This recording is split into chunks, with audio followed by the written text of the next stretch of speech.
know, it sounds like a pitcher getting ready to come up on the mound. Nate Kern. It's like just Nate, right? Just Nate. I was raised on a simple philosophy. We talked a little earlier about it. We're all equally worthless, so I just treat everybody the same. It's just we're on first name basis.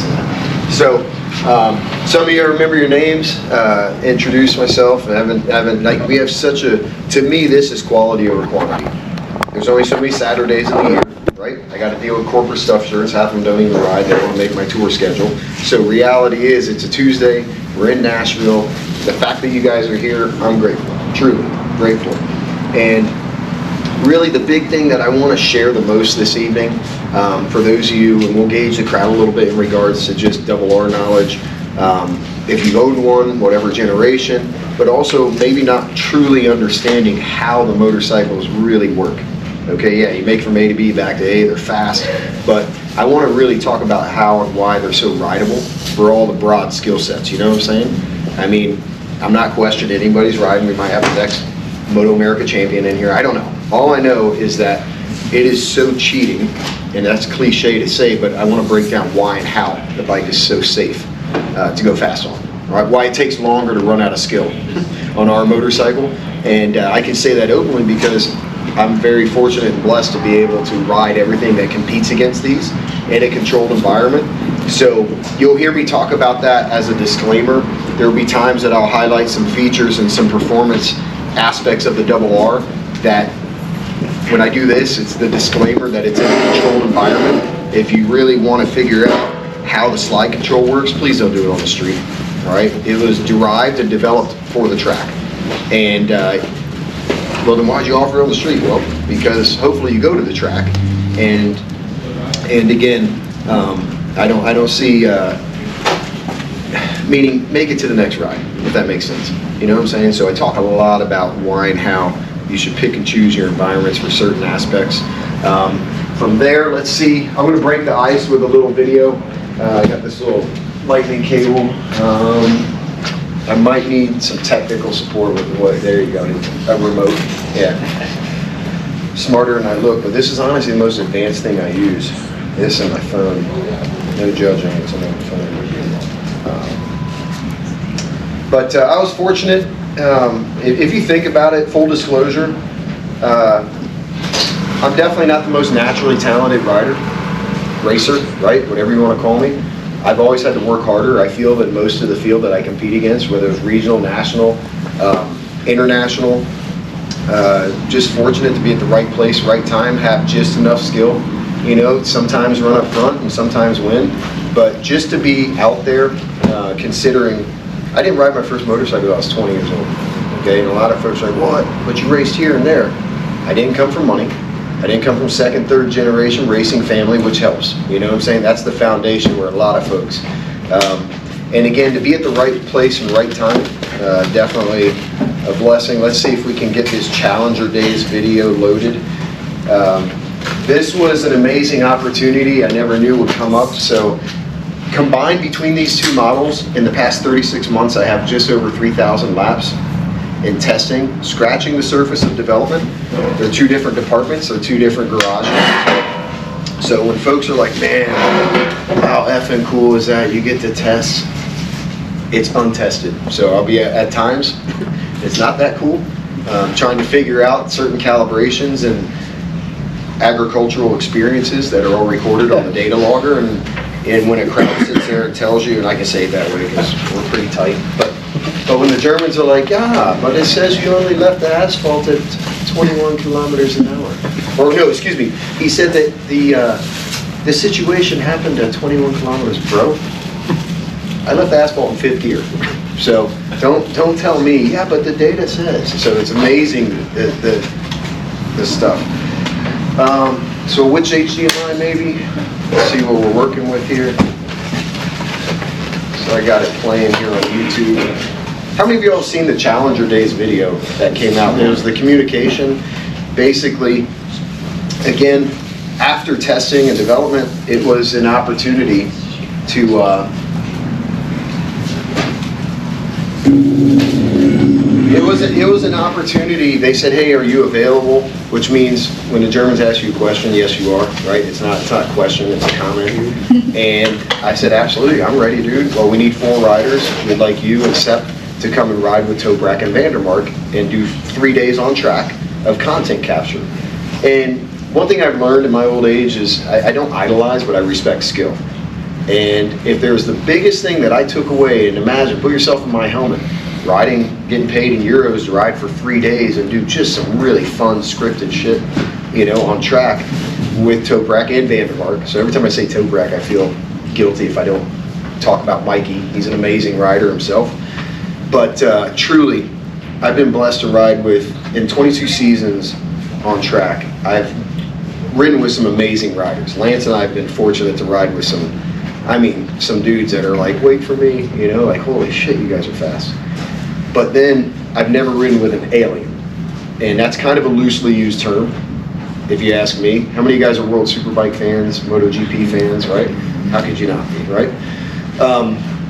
But truly, the biggest thing I took away from those 3 days is that Toprak well, I found out he's a Turkish redneck. All he wants to do is talk guns. When he found out I live in North Georgia, the Germans are like, he shoots too. He's like, what? That was it, breakfast, lunch, dinner, guns, the whole time. Still on WhatsApp, he's like, dude, look at this. And I was like, bro, right?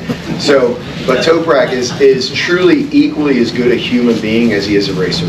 And that's saying, think about it, his skills are unbelievable. And what makes him an alien is, I think, and maybe Lance and any of y'all that have been fortunate to be around national and international paddocks, is Stoner, Marquez, Rossi. What did they bring to the game? They elevated the sport, and everybody had to play catch up. You know what I'm saying? That's what Toprak brought to World Superbike. He brought something new that other riders, Gerloff and I were joking months ago, and he's just like, dude, my mid-corner's the same, my exit's the same, but I just don't know what he does on the brakes. Like, he's just, they lay data on top, traces on top of each other, and he's just, the feel that he has. Well, I found out his father is one of the top stunt riders in Europe. So he started at 5 years old doing stunts. And then fast forward, naturally, his manager, whichever, but Mythbusters is Keenan is not his uncle, it's his manager. But Keenan Sofalugu, who was 5-time World Supersport champion. Long story short, this was the opportunity to ride, and this was our content capture.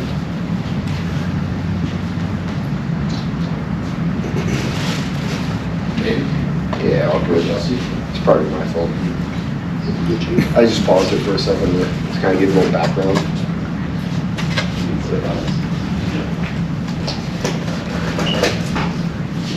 We'll get this sorted. Where's that? Here, how many of y'all had that pork chop out there?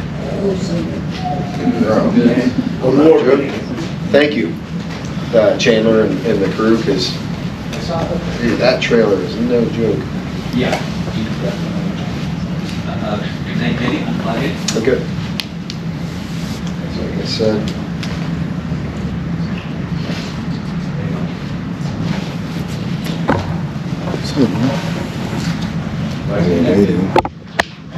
I'm gonna just, now I can do something like this.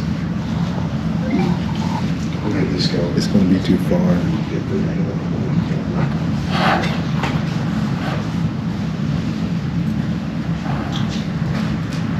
It's my fault, guys.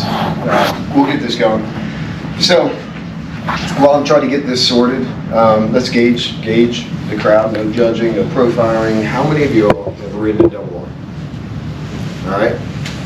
And how many of y'all have ridden literally from like first gen, right? First generation, which is 2010 and 11. Anybody? Because we'll get into the history of it and why and how they're so progressive now. Even though they make more power, they don't feel as fast as the first gen. The first gens were just rocking horses, but it's because we didn't have data. Those are my cats, and I'm secure. I'm secure. I don't give a damn. I got cats. Has a problem with that? I was just, I'm just, I don't know, getting to know each other, and truly, it was amazing. Where he's like, well, wait. I was like, dude, you're just a Turkish redneck. I get it. Like, right? So we're good. So, Yeah, that was amazing. Considering the amount of laps and the amount of time that we spend in so many elements and environments. I know I'm kind of starting at this end of the spectrum, where some folks have asked me, how did I get my start? Where did you even get a chance to be involved in something like this?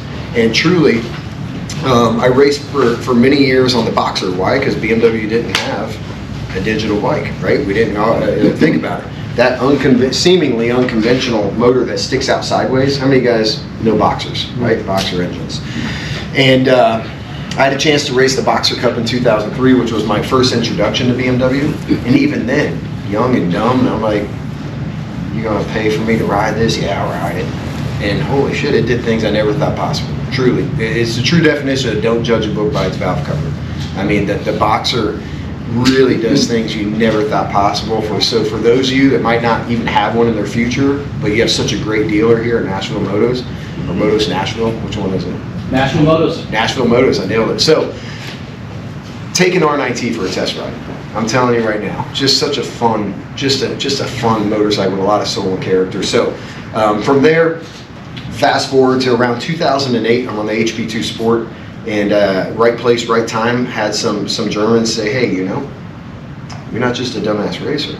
That verbatim, that's what they said to me. I'm like, this was before emoji thumbs, so I'm like, okay, thanks. I mean, where the hell did that come from, dude? Why would you say that? Well, because you know how to simplify some of the knowledge that you've given us on whether it was track riding or the bike. And I did not know that one defining moment was going to get my foot in the door to the 1000rr project. So in 2008, I had an opportunity to come to Munich, and you would think when you look at these motorcycles, you would think that it would be like this white laboratory, like super futuristic sports segment.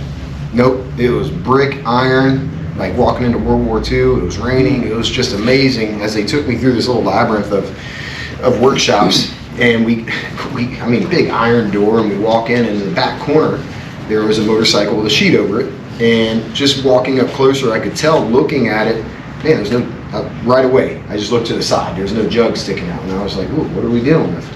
And when they pulled the sheet off, it was the first, it was PP1, pre-production 1 1000rr.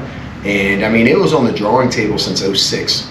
So 08, they had a roller. They had already been testing it. And pretty exciting. But at the same time, I was so narrow-mindedly focused, like, all right, when this is over, I'm going to go home and I'm going to race. And they're like, no, dude, racing isn't going to last forever. And we know that very well. Reality is, these chapters that have opened up with this motorcycle, again, unbiasedly, part of testing and development is having to ride what they compete against. So for me to sit there and tell you why and how this is the safest motorcycle to go fast on, for different skill sets, for different environments, different elements, if it was green and had a K on it and did exactly what it does, I would tell you then that's the safest, best bike. So I'm being brutally honest with you when I watch. So fast forward, let's just say November 2009, I knew we were onto something special, because put yourself in my helmet, right? That was already traumatic enough. They paid me in euros, to ride with Tobrak for 3 days. Well, I spent a month in Portugal at Portimao. And they're like, oh, dude, I was away from home, my cats, right? My dogs at the time. And, didn't get a chance to ride much, dude. I rode for 4 weeks straight, okay? It's a world press launch. It's our first ever sports segment motorcycle. And think about it, how many decades late to the sports segment were we in 2009, 2010? I mean, between the Japanese and Italians, right? So they said, we're gonna have you as an instructor, just like a track day. We have 4 waves of press. We have 4 waves of press coming for 4 weeks. And so Sunday night to start the press launch was the first, the tier 1 markets, which is the US, Japan, the UK, the markets that sell the most sport bikes, right? So the most important journalists we put first. Tier 2, tier 3, and I found out why we leave the Russians till week 4 of every, or the last wave of press. No matter how safe this bike is, they always, I found out later, they just find a way to destroy shit. But the point is, truly, I knew we were onto something, because after, sitting with press, right? Just like sitting at a bike night, sitting at a track day, I mean, we're We're riders, we're humans, okay, whether guy, gal, whatever. You know, part of our journey is talking shit, you know what I'm saying? But I'm gonna tell you straight up, we get to the track, okay, Sunday night wine and dine, that's it, it's game time. My helmet goes on basically at 8:30, it comes off at noon, goes on at 1, comes off at 6 p.m. And it is not beginner, intermediate, advanced, it's the faster, fastest. And some are former world riders, world level riders, some are former national superbike champions, so it's, again, put yourself in my helmet. I've been able to ride a little all right here and there, but holy shit, these dudes are fast, right? And then some for sure had the Gucciest setups. I mean, they had leathers and helmets, right? But they didn't ride as good as they, right?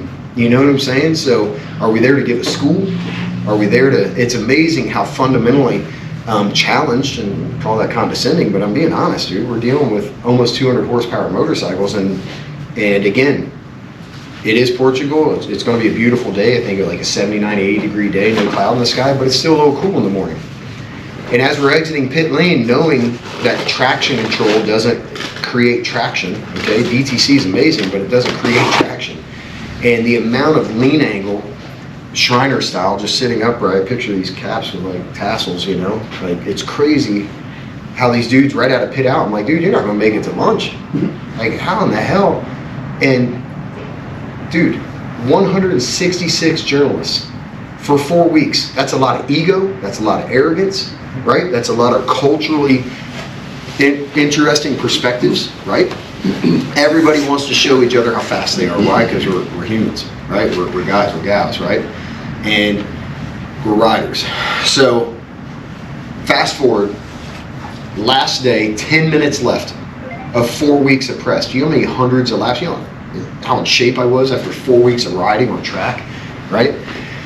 I'm looking at the scoring tower, the time's accurate, it's on the dash, and I'm looking in the mirror. I had these Russians behind me that I was a little nervous about. Truly, it's like, holy shit, dude, we haven't had one crash. Not one crash. Do you know how many hundreds of laps that is? I mean, 1,000 laps in a month? Not one crash. That's unheard of, especially stuff I've witnessed when people are, again, maybe misjudging some distance. Portimao's got some gnarly. I mean, how many of y'all have been to Barber Motorsports Park? Well, let me tell you, Barber times 2.5. I mean, it is insane, the elevation change and the speed. So, I just remember crossing the start-finish line, checker flags out. All 4 weeks are done, and we did not have one crash. And that's when I truly knew we were onto something special. So what started that revolution is first to the road, first to the market with a lean angle sensor, a true gyro, right? At the time, it's a 5-axis from 2010 to 2019, a 5-axis. We'll get into the 6th axis that we added in the 4th gen in 2020. First to the road was shift assist, right? Up, still down. We had to manually downshift, but we had a slipper clutch backing that up. How many of you all have never ridden with shift assist? Nice, you're gonna be ruined. Absolutely ruined. Truly, it's fun. No matter how mature we think we are, right? You're at 40 mile an hour, you'll run it up to 6th gear just to run it back down the gearbox, just to go back up the gearbox, and you just can't stop. You're going back, and then once the novelty wears off, all right? So truly, the Shift Assist Pro, now we have clutchless downshifts with rev matching, which means naturally you can override the system at any time you want, touch the clutch, but it's a lot better than I think a lot of us performance-wise. That's where it derived from racing, okay? So from there, we were the first link to our lean angle sensor. We had an actual race ABS. So we had an ABS system for the track that had performance where if you've ever experienced any of our ABS systems before the double R, it was, sometimes it sped you up. It's crazy, yeah. Oh, you'd be giving it the lever and you're like, whoa, whoa, whoa. And next thing you know, the lever pushes the opposite way and starts pulsing, and it's like, no, dude, I'm trying to slow down, not speed up. What's that? The old box was up like this. Oh, man, yeah, I mean, you had to pull the seat out a couple times. I was just like, man, maybe I should come in slower. So, again, with that being said, the safety aspects that we were on to in the first gen, and then as the years progressed, okay, the power was unbelievable, but the wheelie control was way too intrusive.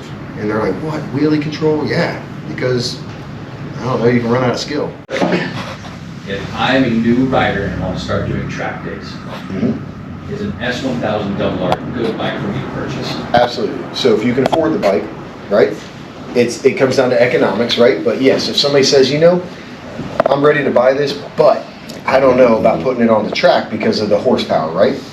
It is safer than middleweight bikes because of that technology. It is absolutely safer than motorcycles that don't have lean angle sensors. And even if they do, how calibrated are they, right?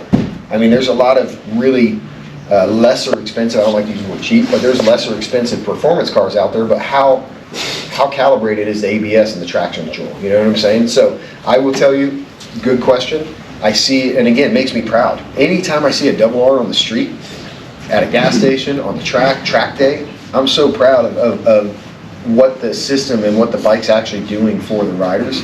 Even if they got things dialed down pretty low, the 2020s and up especially, they laugh at you. The chassis just laugh at you. It's hard to get them upset and get them shaking their head. You know, they're just like, that's all you got? You know what I'm saying? So yes, track days all day long, just get the education at least. Again, DTC, dynamic traction control, doesn't create traction. So if it's like 41 degrees in the morning at a track day, you just have to go out with no tire warmers, and you wonder why the bike just slipped. No gas, no brake. You just lean it in hard enough, it's going to fall off the cold side of the tire, right? So, yes, great question. Yeah. So part of me building confidence as a rider is understanding what's going on with, in the past when I feel like I've leveled up and had aha moments, it's been understanding body position and moving the weight around on the bike under different situations. But is there some place a consumer can go to get the super granular, dorky information, like you rattled off those 4 different lean angles, for example, to where I can understand more comprehensively how the system works? And then second question, I'm sorry I'm double dipping, is if my bike is set up to make the most of the semi-linked brake system, what am I leaving on the table by not using my right foot and having been lazy since my MSF course? Those are good questions. I'll first say, and not just that I have to endorse our partner in California Superbike School, but reality is, when they went to the double R, talk about a paradox, they went from 600s for over 25 years, right? Almost 30 years.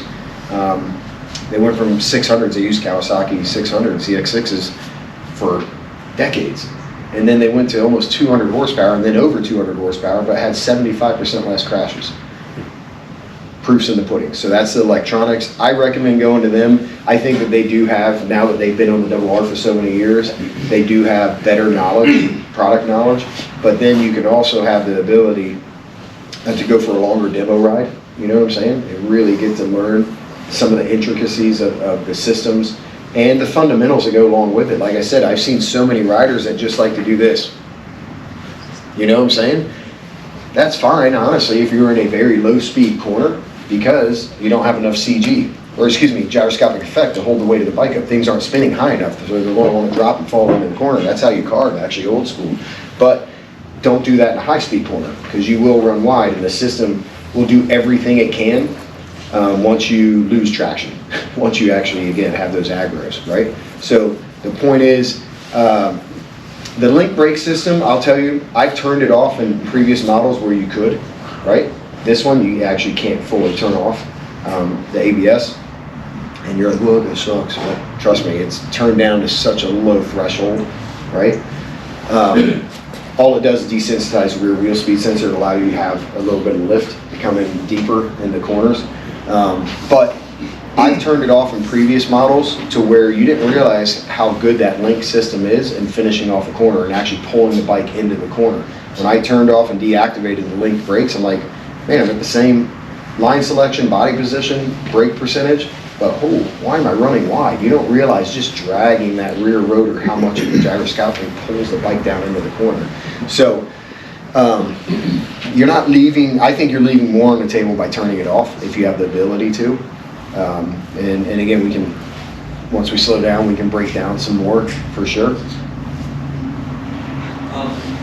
What is the reason for them decreasing the rotation on the throttle? Beast, thank you. Again, we got so many little updates. People are like, So to answer your question, then I'll get into the challenge of taking something that's really good. How hard, it's hard to make really good better, to be honest with you. And when folks are like, yeah, but they're only little updates. Yeah, but when you put all those little updates, it's kind of like weight savings, right? When you take little weight here and here, man, the performance is pretty big on the end result. So, good question. 72 degree of throttle rotation on your 24. We're now down to 58 on the M and 60 on the S. And again, why would the M be 2 degrees even less? Performance, right? We need to keep the M out in front of the S in regards to performance. So you can feel the throttle on that bike. You can come over and feel the throttle on this. It is an actual physical, where a lot of riders, I'll get right to it. Well, I just want to buy that then and put it on my 24. It's not that easy. You have to go in through the ECU also and get everything to talk to each other. So, man, it's not, a lot of times we think about short term, they call it quick action throttle, the Germans, right? We just call it short throttle. They do a great job complicating and long, lengthening comments and words, but reality is, it's not always about wide open throttle, getting to wide open faster. Is that a benefit? Yes, but how about just getting to 35 quicker? Or just less wasted movement, just less rotation? Yeah, but that's not much. Well, dude, if you do it 300 times in a ride in an hour, that adds up. That's a lot less rotation. So, yeah, definitely a good question. What all did you do to change the aerodynamics of the bike from the M versus the S1K from the earlier to the now your model, besides carbon fiber? So yeah, the 21 and 22, which still holds a little space in my heart, right? We get a little attached to certain models. Naturally, in 23, we went with the Aero package. Okay, we're got a little bulbous. Everybody's got different terms for it, but the main benefit of why and how the Aero package came about, and that is 5.5 more kilometer an hour. So, right, 10 more mile an hour on the top end, which doesn't sound like much, right? Try using the same brake marker, 5.5 kilometer an hour faster. It's you're gonna pull Barney Rubble and start putting your feet down and maybe, hopefully have good enough runoff. Truly, the Aero, that's really for top speed though. So our Aero package was just to highlight our top speed, but you can see that we don't have the diffusers on the bottom. That was actually part of the Aero package. So is it any slower without them? Not really, but to me it's actually, how many of you all have an M that has the diffusers on the bottom of the front wheel, right? They look cool. I mean, I hate to say you're pulling a bike night and nobody else has them, so yeah, cool, I got diffusers. They come from racing, they come from Aero package, okay. Say whatever you want. All I know is that if you get a crosswind, I am going to tell you right now, those diffusers come off. Okay, dude, I'm not joking. I've had a couple moments where I'm like, why am I doing this in a straight line? So with that being said, the S obviously is it 10 mile an hour slower on the top end. They're always limited by gearing, but the 21 and 22 didn't have the Aero package, right? So obviously 23, 24, 25 now, we've kept that. The redesign in the wings, I'd like to just kind of get a group consensus. What do you guys think? And it's cool, I mean, we're consumers. What do you think about the wings? Yeah. Tatter. I like better. What's that? Who likes them better than the 24? Right? I don't know about that. I actually like it better on the functional end of it. And again, if you can feel the downforce on the street, you might not be maybe making it to the next ride. Truly, right? It's important to pick and choose the environments that you're going to find out some of the performance aspects. Truly, the redesign in the wings, it actually is about 20% better only on the top end, on the high end, trying to get the bike to commit in 5th, 6th gear, all right? To the S. Best example I can give you, right? Toprak and I, we were just asked to go out and do this scripted whatever during the filming in Spain, and they said, hey, switch bikes. We want you to do whatever on this bike. So he jumps on the S. He just goes and screws off because that's what he does. He's full-blown child. Whenever the helmet goes on, he's amazing. But he comes back super animated, slams open his chrome visor, and he goes, why is my bike not like this? And I'm like, what do you mean? This one? He's like, no, my super bike. I'm like, what are you talking about, dude? He's like, this thing turns better than my super bike. He's like, it commits better. The wings are smaller, the bodywork's narrow. It was just amazing to get his perspective considering it's like, well, how can anything be better than your world championship bike? And it's true. He has never been on an S. He'd never ridden an S because he didn't need to. So to get this alien saying, man, I really dig the S1000rr, and to share his perspectives, you know, it was amazing for him to say it doesn't have as much downforce, and I like that. You know, so too much is too much sometimes, you know. But with the redesign of the wings, I feel we're about 20% back. And again, that's a controlled environment at the highest ends, trying to get the bike to commit in 5th, 6th gear to a corner. And it just steers a little heavy with too much downforce, but it does help, obviously, in a straight line on mid-corner at lower speeds. So hopefully that answers a little bit. Where have you been this whole time? I'm like, where did you show up? I'm like, hey, we got extra. Yeah, I was like, we got extra people. What's that? The horsepower difference is 218, 210. Naturally, we have to adhere to California's delicate ears, right? We have to adhere to, you know, all other 49 states have to be punished by California. So there is the horsepower is in there. It's just second gear. You're not going to really feel that is a Euro 5 thing. BMW is actually really proud to adhere to Euro 5 faster than the other manufacturers, but then they took their beatings once they also went to Euro 5. So again, you guys are fortunate, and I truly mean this. I don't need to blow smoke up your ass. Like once you really get to know me, right, I'll just say how it is. But reality is you're fortunate to have a dealer, truly. There's 145 dealers in this country. I can only count on probably 2 hands that have techs that are good enough. I'm going to come out and say that. I know it's kind of douchey, but I'm over it. I'm a consumer too, right? And I just have to have a double R, not just because of the looks and the power, but the safety aspects, right?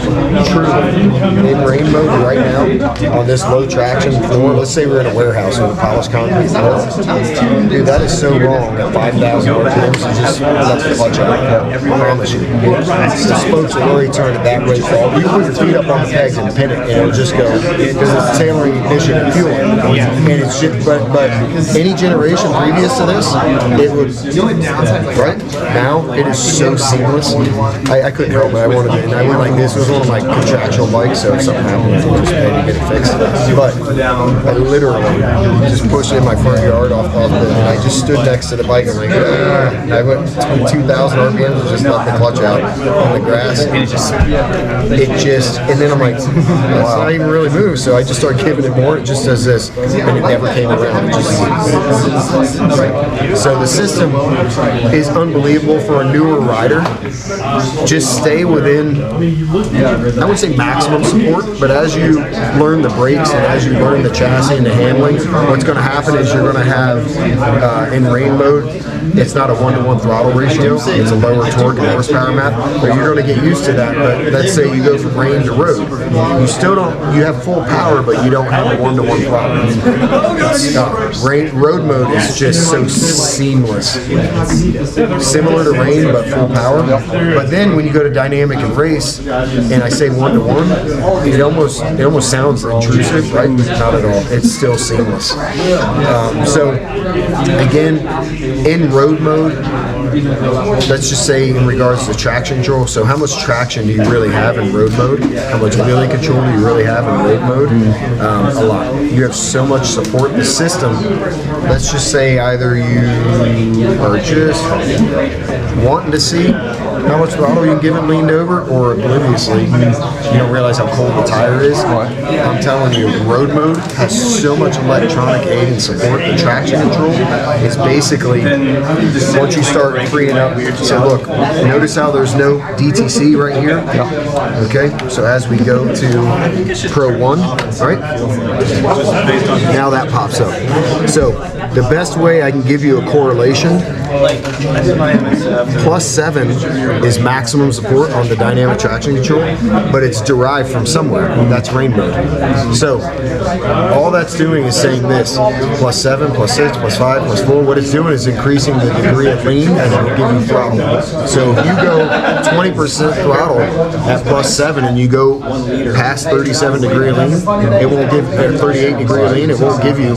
It's just going to hold you at the speed you're going, you can take it to the stop. It won't give any power of the output shaft until it gets back to 37 degrees. So it's cheating. That's crazy. And there's nothing wrong with that. Yeah. And so as you grow into the motorcycle and you start trusting it, you can start dropping the level of support. But I'm going to tell you, even at zero, it will not light the tire up. It won't do it. And it seems like, man, that's so far away from 7 though. 0 is basically the higher end of road to dynamic. And as you start going on the negative side, that's where it starts freeing up the positive wheel slip. But even at -3, it might move that much. And it feels good. It feels like you're riding a little bit. But You'd have to show me on the right. I mean, I'm actually an old man. And like a true groupie, I bought me a $50-something shirt for Mr. Kern to sign. So one day I can put it in a frame. I do this everywhere I go. When I meet a racer or somebody who makes sense and is way faster than me, I got to get something for them to sign. So right now he's kind of taken up over there. But you know what? I'm going to take you along with me so you can see his facial expression when I ask him for his autograph. Let's go. He ain't top rack. But I don't need top rack, man. I just need Kern. I've been you know. All right, check it out.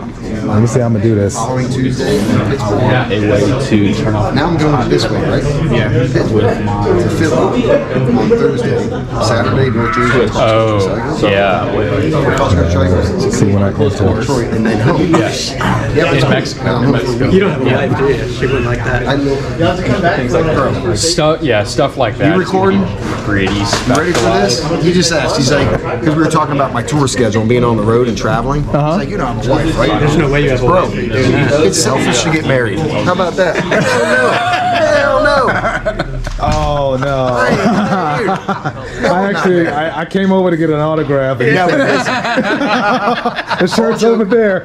Yeah, but all joking aside, I've been married to this. I mean, honestly, chasing glory racing was one thing, but truly seeing how the Double R has just been over every generation getting safer and easier to ride. I'm still married to not really the performance aspects of the bikes anymore, because they're cheap. They're going to go fast. But the rideability, as I get older, I don't lose the skill. It's just ambition. We're getting older, right? We don't do some of the crazy shit that we did back in the day. Well, I try, but yeah, but what's crazy is we still can to a point, but with less margin of error because of the electronics. So my big thing is just educating, getting people to understand how the lean angle sensor and how things either activate or deactivate, and when they will, what they'll feel like. So yeah, I'm obviously, if you ask me if I'm married, yes, I'm married to the brand, I'm married to the product. So yeah. I knew you were married. No kids either. I knew you were married to the see, he don't have kids, but he's way faster than me. But all my kids have 4 legs. None of them 2-legged kids. No way. I'm good on that. I'm good on that. Put him in a cage and get that. Exactly. Absolutely. I could tell that you were married to the craft, and you're like, yeah, one of my favorite models is the 2050.